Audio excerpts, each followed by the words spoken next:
surga, kami bersyukur karena kami sudah terhubung dengan Engkau oleh karena Yesus Kristus dan di dalam anugerah-Mu yang sudah Engkau nyatakan bagi kami melalui kematian Yesus, kedatangan Yesus menjadi manusia ke dalam dunia. Yesus yang sudah mati bagi kami menebus segala dosa kami, dan oleh karena itu kami dijadikan anak-anak Allah. Kami dijadikan umat pilihan Allah yang sempurna, yang istimewa di dalam anugerah Tuhan. Kami bersyukur juga untuk malam hari ini Tuhan sudah memberikan kepada kami kesempatan untuk kami bersekutu dan beribadah bersama-sama, berdoa bersama-sama. Dan saat ini kami akan membaca dan merenungkan kebenaran firman-Mu. Allah Roh Kudus, Engkau yang bekerja di tengah-tengah kami, dimanapun kami berada mengikuti ibadah ini. Tuhan, tolong kami dapat merasakan kehadiran Tuhan, dan kuasa firman yang hidup dan kekal itu kiranya juga berbicara kepada kami. Roh Kudus yang memampukan kami mengerti kedalaman firman-Mu. Urapi dan tuntun hamba-Mu yang menyampaikan. Berkati juga seluruh jemaat yang mendengarkan. Biar kami rendah hati di hadapan Tuhan. Jiwa kami terbuka untuk kebenaran firman Tuhan, memperbaharui kami, mengubah kami, dan terus agar hidup kami senantiasa kami persembahkan untuk hormat kemuliaan Bapa di surga.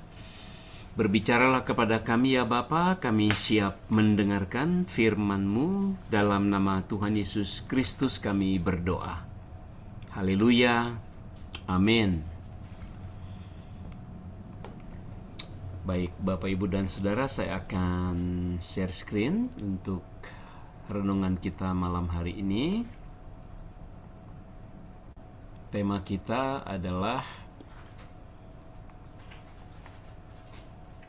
Akulah Roti Hidup. Diambil dari Yohanes 6 ayat 47 sampai 59. Tema Akulah Roti Hidup atau I am the bread of life itu diambil dari ayat 48. Yohanes 6 ayat 48. Yesus adalah roti hidup. Tadi sudah dibacakan oleh penginjil Gaby, juga dibantu oleh Ibu Grace dari Yohanes 6 ini ayat 49 sampai 47 sampai 59 tadi dibacakannya. Yesus berkata kepada orang banyak yang sedang mendengarkan firman Tuhan. Dan ini bagian kedua yang Tuhan Yesus juga bicara mengenai Dia adalah roti hidup, ya, roti yang turun dari surga. Dan Yesus berbicara, sesungguhnya siapa saja yang percaya kepada Yesus, dia akan mempunyai hidup yang kekal. Lalu di ayat 48 dia berkata, Akulah roti hidup. Lalu Yesus membandingkan antara roti mana yang diberikan Tuhan kepada orang-orang Israel di padang gurun, yang bukan diusahakan mereka, yang bukan diperoleh juga dari toko roti atau pabrik roti, tetapi turun dari surga. Maka ada istilah mana surgawi. Betul ya Bapak Ibu? Jadi Bapak Ibu dan Saudara sering mendengarkan mana surgawi. Itu bicara mengenai roti mana yang turun dari Tuhan sendiri untuk memberi makan kehidupan orang-orang Israel selama di padang gurun, selain daripada daging burung puyuh yang diberikan kepada mereka.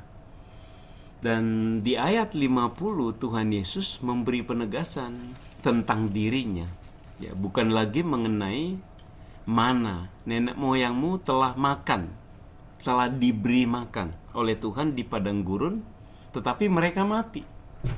Semua manusia yang makan akan mati. Ya, semua manusia akan mati, makan apapun pasti mati.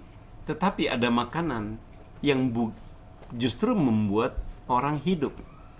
Tidak akan mati selamanya, tetapi justru akan hidup selamanya. Itulah yang menjadi fokus pembicaraan kita hari ini, malam ini, dan juga menjadi fokus daripada berita yang Tuhan Yesus sampaikan. Inilah roti yang turun dari surga. Banyak orang berpikir Yesus itu dari bumi karena dia menjadi manusia, seolah-olah berasal dari manusia dan seolah-olah berasal dari diri Maria atau dari perut Maria.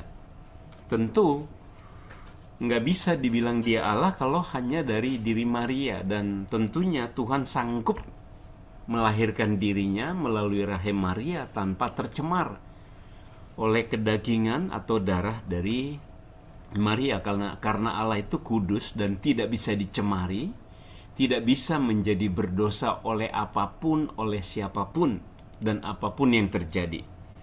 Yesus berkata, inilah roti yang turun dari surga, roti yang merupakan makanan. Siapa saja yang makan daripadanya, ia tidak akan mati. Ya, siapa saja yang makan roti itu, dia tidak akan mati.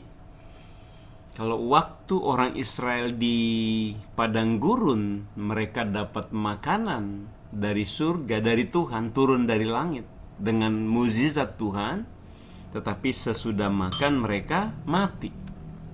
Nah, makanan apa yang bisa membuat orang tidak mati? Tetap kita akan mati karena dosa, ya, karena hukuman dosa terhadap dosa yang dilakukan Adam dan Hawa. Tetapi kalau kita sudah memakan roti hidup itu, kita tidak akan mati. Itu kata Tuhan Yesus, siapa saja yang makan daripadanya, dia tidak akan mati. Yesuslah roti itu. Ya, di ayat 51 Tuhan mengulang, akulah roti hidup yang telah turun dari surga. Berkali-kali Tuhan Yesus mengulang dari ayat-ayat sebelumnya yang minggu lalu juga sudah disampaikan oleh Boksu Mastra, ya. Yesus berulang kali mengatakan dia adalah roti hidup dan roti yang turun dari surga. Di ayat 51 ini juga Tuhan Yesus mengatakan, akulah, dialah roti hidup yang telah turun dari surga. Jadi Yesus itu turun dari surga dan menjadi manusia. Dan dia menyebut dirinya roti hidup yang telah turun dari surga. Jikalau seorang makan dari roti ini, ia akan hidup selama-lamanya.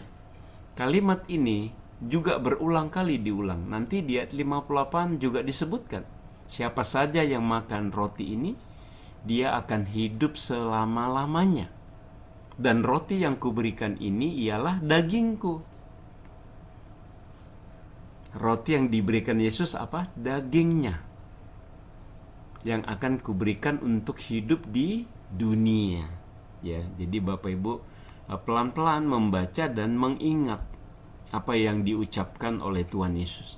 Ini kata-kata yang langsung keluar dari mulut Yesus, berbicara mengenai dirinya sendiri, dan juga bicara mengenai makanan yang bersifat spiritual, yang bersifat rohani, tetapi dari dagingnya sendiri, dari tubuhnya sendiri yang mempunyai kuasa spiritual, yang mempunyai kuasa rohani yang bersifat kekal dan bisa memberi transformasi hidup kepada kita dari akibat ketika orang atau kita memakan roti hidup itu, yaitu daging atau tubuh dari Tuhan Yesus, ya. Dikatakan yang kuberikan untuk hidup di dunia, tetapi juga akan mengakibatkan hidup selama-lamanya. Diberikan kepada kita di dunia, tetapi berdampak kepada hidup yang kekal. Jadi kita memiliki Tuhan Yesus yang merupakan roti hidup itu. Nah, di ayat 52 terjadi pertengkaran antar orang Yahudi. Jadi mereka tuh bingung mendengar Tuhan Yesus berbicara mengenai dirinya sendiri, mengenai dagingnya, dan menyebut dirinya roti hidup, dan menyebutkan dirinya dimakan, dan menyebutkan mengakibatkan hidup yang kekal. Jadi mereka berkata, bagaimana ia ini dapat memberikan dagingnya kepada kita untuk dimakan. Tentu kita tidak memakan daging itu secara kasat mata atau secara materi. Daging Yesus kita makan. Termasuk pada waktu itu ketika Yesus disalibkan di Golgota dan banyak murid datang di sana, banyak juga yang ngumpet dan banyak juga kebanyakan orang datang untuk menonton, dan sebagian besar datang untuk menyalibkan dia, menjatuhkan hukuman kepada dia. Tidak ada yang makan tubuh Yesus di situ. Tetapi Yesus mempersembahkan dirinya mati di kayu salib, dan dampaknya, akibatnya adalah kepada kehidupan yang kekal yang terjadi pada orang-orang yang menerima kematian itu, ya. Tetapi orang-orang Yahudi memikirkannya secara kasat mata. Orang-orang Yahudi memikirkan secara materi, seolah-olah dagingnya itu dipecah-pecah, dimakan. Itu kan dilarang secara hukum Taurat. Memakan daging yang tidak dimasak itu dilarang, harus dimasak, ya. Tidak bisa daging mentah dengan darahnya dimakan. Orang-orang Yahudi bertengkar di antara mereka, bagaimana kita bisa memakan dagingnya, bagaimana dia bisa memberikan dagingnya kepada kita untuk dimakan, karena mereka berpikir secara materi dan kasat mata. Nah, barulah di ayat berikutnya, ya, roti yang kuberikan itu ialah dagingku yang akan kuberikan untuk hidup di dunia. Lalu mereka bertanya, bagaimana ia ini dapat memberikan dagingnya kepada kita untuk dimakan? Orang Yahudi bingung bagaimana mungkin seorang memakan dagingnya, karena mereka pikirannya harafiah. Sedangkan Yesus sedang berbicara secara rohani, secara spiritual. Dan itu adalah karya Tuhan, kuasa Tuhan, cara Tuhan menebus dan mengampuni manusia, ya. Memang tubuh Yesus yang diberikan, tetapi bukan berarti orang memakan langsung tubuh itu, tetapi dampak daripada kematian Yesus itu, ya. Tetapi juga itu merupakan makanan spiritual, makanan rohani, karena Yesus juga adalah firman yang kekal yang menjadi daging, ya. Kalau dalam bahasa Inggris flesh, atau dalam bahasa Yunani shark, itu betul-betul menjadi daging manusia, ya. Firman, ya, sang logos yang kemudian menjadi daging dan mati di kayu salib. Dia disalibkan, firman yang menjadi manusia, dan firman adalah firman yang hidup dan yang kekal, yang merupakan makanan rohani kita semua yang ditebus, kita semua yang diselamatkan. Di ayat 53 Yesus berkata lagi. Jadi Yesus terus mengajarkan mereka, sementara juga terjadi pertentangan, tanya jawab di antara mereka, atau kebingungan di antara orang Yahudi. Yesus melanjutkan. Kata Yesus kepada mereka, aku berkata kepadamu, betul-betul dari Tuhan Yesus sendiri kalimat ini, dan dia langsung bicara, sesungguhnya jikalau kamu tidak makan daging anak manusia dan minum darahnya, kamu tidak mempunyai hidup di dalam dirimu, atau tidak mempunyai hidup yang kekal, atau kamu pasti mati. Maksudnya Tuhan Yesus ngomong seperti itu. Maka Yesus bilang, aku berkata kepadamu, jika kamu tidak makan dagingku. Sekali lagi, ini bukan bicara mengenai benar-benar makan daging dimasukkan mulut, bukan. Tetapi menerima kematian Yesus di kayu salib, baik daging maupun darahnya. Nanti di 1 Petrus 5 Bapak Ibu bisa melihat bahwa di sana dikatakan Roh Kudus memercikkan darah itu kepada kita secara rohani, secara spiritual, secara mystical. Jadi ada istilah mistik juga. Mistik bukan berarti kuasa gelap, sesuatu yang supranatural yang dilakukan Allah, yang dilakukan Roh Kudus. Sebab penebusan karya Kristus itu dilakukan oleh Yesus di kayu salib, tetapi yang mengaplikasikan, yang mengerjakan di dalam diri kita adalah Roh Kudus. Roh Kudus yang melahirbarukan kita. Roh Kudus yang mempertobatkan kita. Roh Kudus yang mengaruniakan iman kepada kita. Karya itu sudah dilakukan Yesus 2000 tahun yang lalu, tapi karya Roh Kudus sekarang dikerjakan di dalam diri kita, sehingga kita percaya pada Tuhan Yesus, sehingga kita percaya Alkitab, sehingga kita percaya semua yang dinyatakan Allah untuk kita mengerti dan percaya. Dan ini sedang bicara mengenai Yesus yang memberikan tubuhnya dan darahnya untuk penebusan. Siapa saja makan dagingku dan minum darahku, dia mempunyai hidup yang kekal. Ya, jadi diulang lagi. Nanti di 58 diulang lagi. Di ayat sebelumnya sudah. Jadi begitu pentingnya kalimat ini dan begitu besarnya dampaknya dan akibat daripada kematian Yesus di kayu salib dan pengorbanannya di kayu salib kepada kita semua dan semua orang percaya, maka dia mengulang-ulang. Kalimat-kalimat yang diulang menunjukkan kalimat itu begitu penting supaya pendengar tidak lupa, supaya pendengar bisa menangkap, termasuk Bapak, Ibu, dan Saudara sekarang ini harus menangkap kalimat-kalimat yang diulang. Siapa saja yang makan dagingku dan minum darahku, dia mempunyai apa? Hidup yang kekal. Dan aku akan membangkitkan dia kapan? Pada akhir zaman. Semua orang Kristen akan dibangkitkan pada akhir zaman. Jadi belum ada yang udah naik ke surga, karena Yesus akan membangkitkan semua orang yang menerima penebusan. Yesus akan membangkitkan semua orang yang menerima keselamatan, menerima iman, dijadikan Kristen, membangkitkannya pada akhir zaman. Yesus pasti datang yang kedua kali. Yesus itu setia. Yesus itu menjamin kedatangannya yang kedua kali. Yesus juga menjamin akan membangkitkan kita semua pada akhir zaman. Kita akan dibangkitkan. Dibangkitkan untuk apa? Untuk diubah menjadi tubuh rohani. Bapak Ibu bisa baca 1 Korintus 15. Kita diubah dalam sekejap mata, di awan-awan, ketika Yesus datang kedua kali, lalu diubah, masuk ke surga, diangkat, lalu ada kalimat, dengan demikian kita akan hidup selama-lamanya bersama Allah.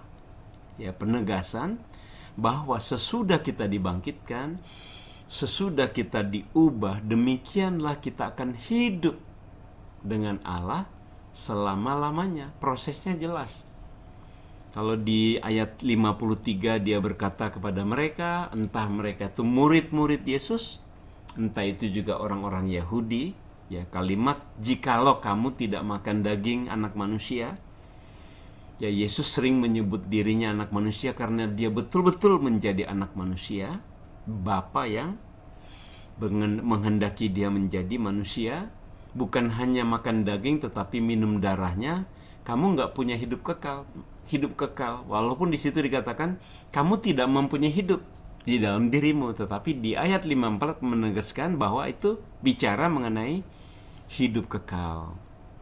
Siapa saja, kalau di atas, kalau tidak makan, ya kalau tidak minum. Kalau 54, kalau makan dagingku, kalau minum darahku, dia mempunyai hidup yang kekal, dan Yesus akan membangkitkannya pada akhir zaman. Ya, kita semua akan dibangkitkan pada akhir zaman karena kita sudah makan daging Yesus, kita sudah minum darah Yesus. Kapan itu terjadi? Ketika kita percaya, ketika kita diselamatkan, ketika kita lahir baru, ketika kita percaya kepada Yesus, beriman kepada Yesus akan hal itu, berarti kita sudah menerimanya, sudah dianugerahkan kepada kita kematian Yesus Kristus di kayu salib itu. Jadi makan daging dan minum darah Yesus itu ketika kita menerima keselamatan di dalam Yesus, itu sudah terimplikasi teraplikasi, dianugerahkan kepada kita, dikerjakan oleh Roh Kudus kepada kita semua. Nah, Yesus menegaskan lagi, sebab dagingku adalah benar-benar makanan, asli, real, makanan surgawi, makanan yang memberikan keselamatan. Yesus menyebut lagi, dagingku adalah benar-benar makanan, darahku adalah benar-benar minuman. Makanan yang bisa memberikan kekenyangan sampai kekal, yang memberikan minuman yang berdampak sampai kekal. Jadi inilah makanan sejati kita. Karena kalau daging kita, tubuh kita pasti mati, tetapi roh kita akan hidup, dan roh kita akan tetap selama-lamanya, dan roh kita itulah yang juga ditebus secara kekal. Ya, daging Yesus adalah benar-benar makanan, bukan makanan palsu. Roti asli, darahnya darah yang asli, yang turun dari surga, yang sanggup membayar dosa kita, yang sanggup mengampuni kita, yang sanggup memberi hidup yang kekal kepada kita. Siapa saja yang makan dagingku dan minum darahku, dia tinggal di dalam aku dan aku di dalam dia. Ya, ini di Yohanes 15 ayat 1 sampai 4 begitu clear ya. Siapa saja yang makan dagingku dan minum darahku, dikatakan Yesus akan tinggal di dalam dia. Ya, dan aku di dalam dia. Ya, ia tinggal di dalam Yesus, Yesus tinggal di dalam dia. Semua tokoh agama udah pada mati. Nggak ada tokoh-tokoh agama yang tinggal dalam diri umatnya. Nggak ada. Hanya Yesus yang bilang apa? Yesus tinggal di dalam diri kita, dan kita tinggal di dalam diri dia, karena Yesus masih hidup. Karena Yesus adalah Allah. Puji Tuhan. Nah, di ayat 58, inilah roti yang telah turun dari surga, bukan seperti mana yang diberikan kepada nenek moyangmu dan mereka sudah mati. Nah, itu kalimat tengahnya. Tetapi siapa saja yang makan roti ini, dia akan hidup selama-lamanya. Ya, ini lengkapnya. Di ayat 57 Tuhan Yesus bilang apa? Sama seperti Bapa yang hidup mengutus aku, dan aku hidup oleh Bapa. Demikian juga siapa saja yang memakan aku, ya, dia akan hidup oleh aku. Jadi Yesus terus-menerus memberi kehidupan kepada kita. Yesus hidup oleh Bapa. Ya, karena memang selalu connect, selalu berelasi. Ya, nggak bisa terpisah antara Allah Tritunggal itu, tidak bisa terpisah. Mereka selalu bersama dalam kekekalan. Tetapi Yesus ketika menjadi manusia juga turun ke dalam dunia. Dan siapa saja yang telah menerima tubuh dan darah Yesus akan hidup oleh aku. Kita akan hidup oleh Yesus, dan sekarang pun kita tetap hidup di dalam Yesus, dan sekarang pun kita tetap menerima firman Tuhan. Di ayat 58, inilah roti yang telah turun dari surga. Jadi Tuhan Yesus menggunakan kalimat-kalimat tertentu, inilah penegasan. Inilah Yesus ngomong pada dirinya sendiri dan berbicara kepada semua orang Yahudi, termasuk murid-muridnya, ya.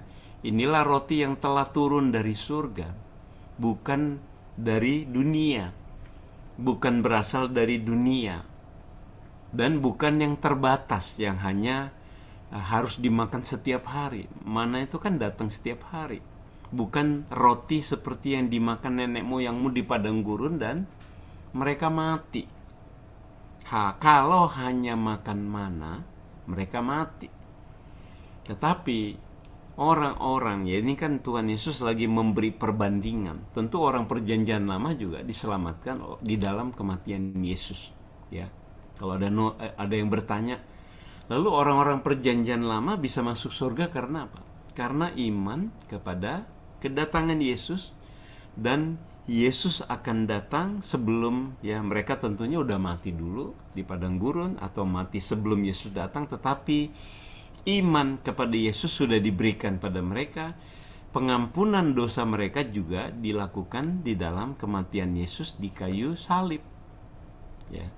Nah, jadi Yesus sebagai roti yang turun dari surga, bukan roti yang hanya mengenyangkan sebentar, hanya urusan tiap hari harus makan lalu mati, bukan. Tetapi Yesus bilang apa? Barang siapa makan roti ini, ya dia menyebut inilah dirinya, lalu makan roti ini, dia akan hidup kapan? Bukan sebentar, bukan hanya di dunia ini, tetapi dia akan hidup selama-lamanya. Ya, tema kita hari ini, akulah roti hidup. Yesus adalah roti hidup yang memberi hidup kekal. Setiap orang yang memakan daging dan meminum darah Yesus, dia memiliki hidup kekal. Karena apa? Karena dosanya sudah diampuni.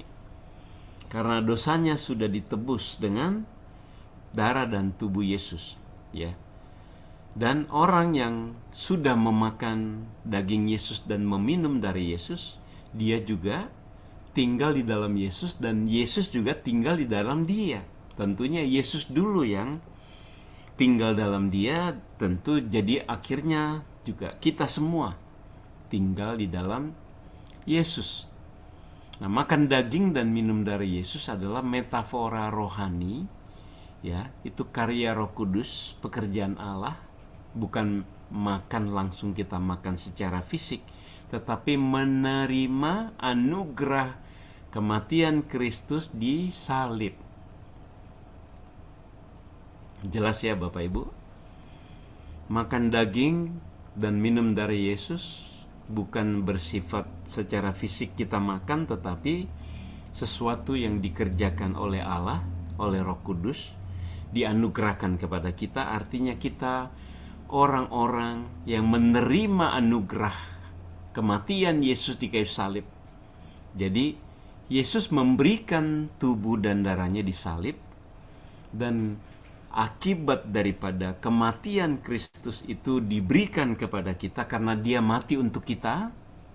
Ya, dia mati di salib untuk kita, maka akibatnya adalah kita memiliki penebusan, menerima pengampunan, sehingga kita juga menerima hidup yang kekal.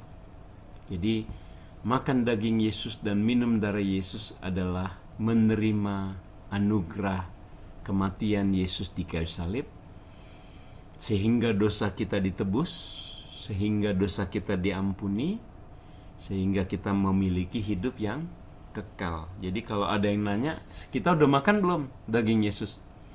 Sudah minum belum darah Yesus? Sudah. Makanya setiap bulan minggu pertama kita mengadakan perjamuan kudus. Untuk apa? Untuk melakukan perintah Yesus, supaya kita mengingat bahwa Yesus sudah mati di kayu salib, memberikan tubuh dan darahnya, dan sudah menebus dosa kita. Puji Tuhan, haleluya. Jadi Bapak, Ibu, dan Saudara dan saya sudah memakan daging Yesus, sudah meminum darah Yesus. Satu kali Yesus melakukan seumur hidup, itu berdampak pada hidup kita dan berdampak pada hidup yang kekal. Kita saat ini diampuni, kita saat ini ditebus, kita saat ini sudah menjadi anak Tuhan karena kita sudah menerima daging dan darah Yesus. Dan dikatakan apa? Akan dibangkitkan oleh Yesus, akibat yang finalnya ya, akan dibangkitkan dulu oleh Yesus pada akhir zaman. Jadi Tuhan Yesus detail, jelas.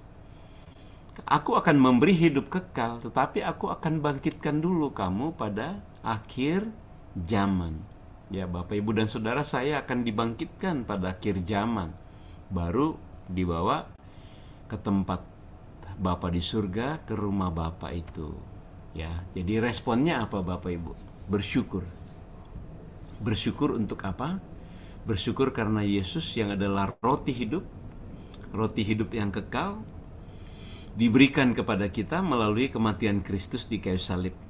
Ya, kita harus bersyukur karena bukan kita yang mencari Allah, bukan kita yang mencari Yesus, tapi Yesus yang mencari kita, Allah yang mencari kita, dan Allah menganugerahkan harus melalui proses kematian di kayu salib.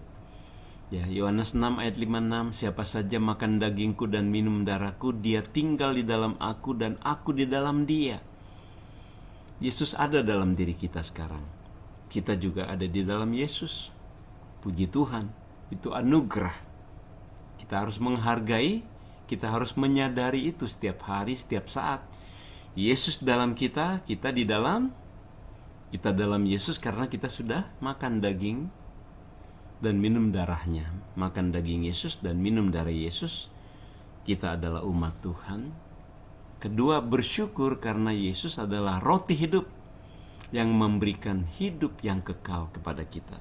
Dari ayat 47 sampai 58 itu 3 kali disebutkan. Siapa saja yang makan daging Yesus atau roti itu, roti hidup, dia akan memiliki hidup yang kekal. Puji Tuhan. Luar biasa ya Bapak Ibu dan saudara sekalian. Anugerah Tuhan begitu besar kepada kita. Sekarang kita memahami arti roti hidup. Yesus adalah roti hidup. Yesus adalah roti hidup yang turun dari surga.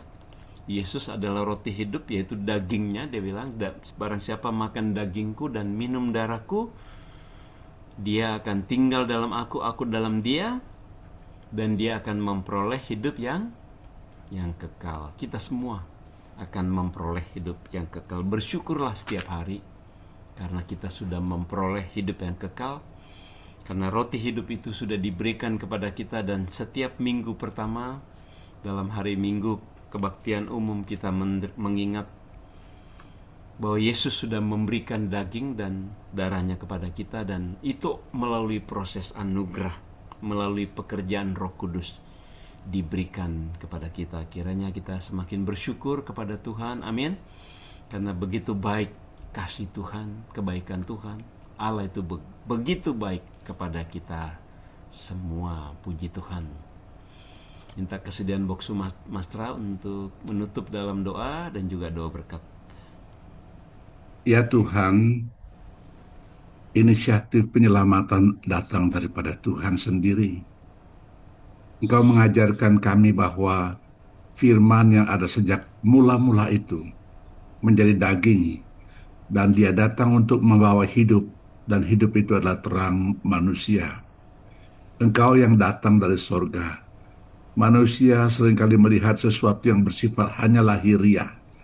Seperti Israel hanya memandang mana yang selalu dibutuhkan tiap hari, yang Tuhan juga berikan itu menjadi sumber hidup mereka. Sedangkan semua itu fana dan hanya untuk tubuh saja. Malam ini kami mendengar tentang Engkau adalah roti hidup itu sendiri, yang datang, yang turun dari sorga. Kami bersyukur dengan menerima Yesus, makan dagingnya dan minum darahnya, menjadi bagian integral dari hidup kami. Maka kami memperoleh hidup yang kekal, dan Engkau akan membangkitkan setiap orang yang percaya kepadamu pada hari kiamat kelak. Ya Tuhan, dengan pengharapan inilah kami berjalan dengan iman. Tuntun kami melangkah lebih lanjut, supaya semakin hari kami semakin kuat, diteguhkan dengan pengharapan yang kokoh ini. Kami akan mengakhiri persekutuan malam hari ini. Dan saudara-saudaraku, pulanglah melanjutkan ibadahmu dengan anugerah Yesus Kristus, kasih Bapa dan penyertaan Roh Kudus menyertai kamu sekalian sampai selamanya. Amin. Amin. Puji Tuhan, Bapak Ibu dan saudara sekalian, untuk ibadah kita pada malam hari ini. Kita akan jumpa lagi pada hari Sabtu dalam ibadah doa pagi melalui Zoom. Terima kasih penginjil Gaby yang sudah menjadi liturgos, juga untuk Bapak Ibu dan saudara yang sudah hadir. Tuhan Yesus memberkati kita semua. Amin. Selamat malam. Ya, selamat malam.